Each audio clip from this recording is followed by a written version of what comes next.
అంటే శాలిగ్రామం ఇదయ్యి వచ్చేటప్పుడు బ్యాగుల్లో మరి ఏమైందో మిస్టేక్గా ఇది ఇంతవరకు ఊడిపోయిందండి. అయితే మీకు ఇప్పుడు చూపిస్తా చూడండి, ఎంత విశిష్టతో చూడండి. ఇక్కడ సాక్షాత్ నారాయణ స్వరూపం. శ్రీ మహావిష్ణవే నమః. శశంఖ చక్రం సకిరీట కుండలం సపీత వస్త్రం సరసేరుహే క్షణం సహార వక్షస్థల శోభి కౌస్తుభం నమామి విష్ణుం శిరసా చతుర్భుజం. మనం నమ్మం కదా చెప్తే. శాలిగ్రామం సాక్షాత్ విష్ణు స్వరూపం అనడానికి ఇది ఒక నిదర్శనం అండి. చూడండి, ఇక్కడ దీంట్లో శాలిగ్రామ రూపం సాక్షాత్ శ్రీ మహావిష్ణు స్వరూపంగా ఉన్నటువంటి శాలిగ్రామం. ఇది నేను నిజంగా ఇది మీతో నేను ఈ విషయం అంతా కూడా చెప్పాలని చెప్తాను. ఎందుకంటే చాలా మంది నమ్మనటువంటి వాళ్ళు చాలా మంది అనేక రకాలుగా చెప్తూ ఉంటారు. ఇదేమిటని ఇది సాక్షాత్ రాయి చూడండి, ఇది శాలిగ్రామం. దీంట్లో సాక్షాత్ విష్ణు స్వరూపం. మా పూర్వీకులు ఎప్పుడు కూడా తాతగారు వాళ్ళందరూ కూడా చెప్తూ ఉంటే నేను ఎప్పుడు కూడా దాన్ని ఉంటుంది, మనం ఆరాధన చేస్తాం కాబట్టి శాలిగ్రామం చేస్తూ ఉంటాం. కానీ ఇదిగోండి, నా దగ్గరకు వచ్చిన తర్వాత కొన్ని సంవత్సరాల తర్వాత ఇది భిన్నమైంది శాలిగ్రామం. అయితే దాంట్లో సాక్షాత్ నిజంగా ఒళ్ళు గగురు పొడిచినాయండి. ఈ శాలిగ్రామంలో ఉన్నటువంటి శ్రీ మహావిష్ణువుని చూడగానే నాకైతే నిజంగా కళ్ళల్లోంచి నీళ్లు ఆగలేదండి. ఇది మీ అందరికీ కూడా నేను ఎందుకు ఈ వీడియో పెడుతూ ఉన్నానంటే, మనందరం కూడా దర్శనం చేసుకోవాలి. ఇటువంటి చాలా అరుదుగా కనబడతాయి. మన పిల్లలకి మనం చెప్పాలంటే ఏం చెప్తాం?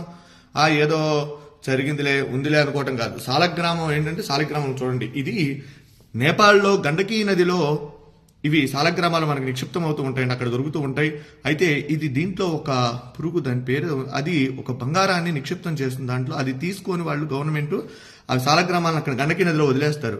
అవి కిందకి ఇలా కొట్టుకుంటూ వచ్చినటువంటి శాలిగ్రామాలలో ఇవన్నీ కూడా అక్కడి నుంచి వచ్చినాయే. ఇలా ఉంటే ఇవి ఎప్పటి నుంచో కూడా మన ఇంట్లో మనం ఆరాధన చేసేటువంటి శాలిగ్రామం. నా వీడియోలో కూడా చాలా వాటిలో ఉన్నాయి, నేను అభిషేకం చేసేటువంటి వీడియోలు ఇవి.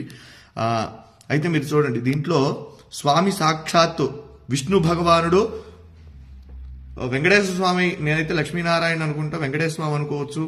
అలానే అంత క్లియర్గా ఉంది చూడండి, ఎంత రూపం, శంఖు చక్రగద రూపం, స్వామి అసలు మాలలతో సహా ఉన్నాడు. నిజంగా ఇది చూసినటువంటి వారు నిజంగా జన్మ ధరించినటువంటిదేనండి. ఎందుకంటే చాలా అరుదుగా ఉన్నటువంటిది. విష్ణు భగవానుడు దశావతారాలలో ఆయన అవతరించి మనందరికీ కూడా సన్మార్గాన్ని ప్రసాదించినటువంటి వాడు శ్రీమన్నారాయణుడు. అలానే ఈ శాలిగ్రామంలో సాక్షాత్ విష్ణు స్వరూపం అని చెప్పి మనం అనుకోవడానికి ఇది ప్రతీతి. కనుక ప్రతి ఒక్కరూ కూడా ఈ యొక్క వీడియోని అందరికీ కూడా చూపించండి, శాలిగ్రామాన్ని దర్శించండి. శాలిగ్రామ శిలావారి పాపహారి విశేషత ఆజన్మకృత పాపానాం ప్రాయశ్చిత్తం దినే దినే. శాలిగ్రామానికి అభిషేకం చేసిన, శాలిగ్రామ తీర్థాన్ని ప్రతిరోజు కూడా స్వీకరించినా కూడా మనం పూర్వజంలో చేసినటువంటి పాపాలున్నా అవన్నీ కూడా నివారణ అయ్యి మనం సుఖంగా ఆరోగ్యంగా ఉంటాము. కనుక ఈ సదవకాశాన్ని ఎక్కడైనా సరే మన వైష్ణవాలయాలలో స్వామి యొక్క శాలిగ్రామాలకు అభిషేకం చేసినటువంటి తీర్థాన్ని తీసుకోండి. స్వామి యొక్క అనుగ్రహానికి పాత్రులు కండి. జై శ్రీమన్నారాయణ. నమో వెంకటేశాయ. సశంఖ చక్రం సకిరీటకుండలం సపీత వస్త్రం సరసేరుహే క్షణం సహార వక్షస్థల శోభి కౌస్తుభం నమామి విష్ణుం శిరసా చతుర్భుజం. వెంకటాద్రి సంస్థానం బ్రహ్మాండే నాస్తి కించన. వెంకటేశ సమో దేవో న భూతో న భవిష్యతి. జితంతే పుండరీకాక్ష నమస్తే విశ్వభావన.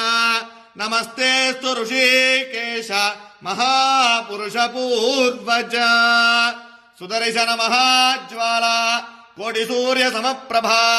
అజ్ఞానాం తస్య మే దేవా విష్ణో మార్గం ప్రదర్శయ. జై శ్రీమన్నారాయణ. జై జై శ్రీమన్నారాయణ.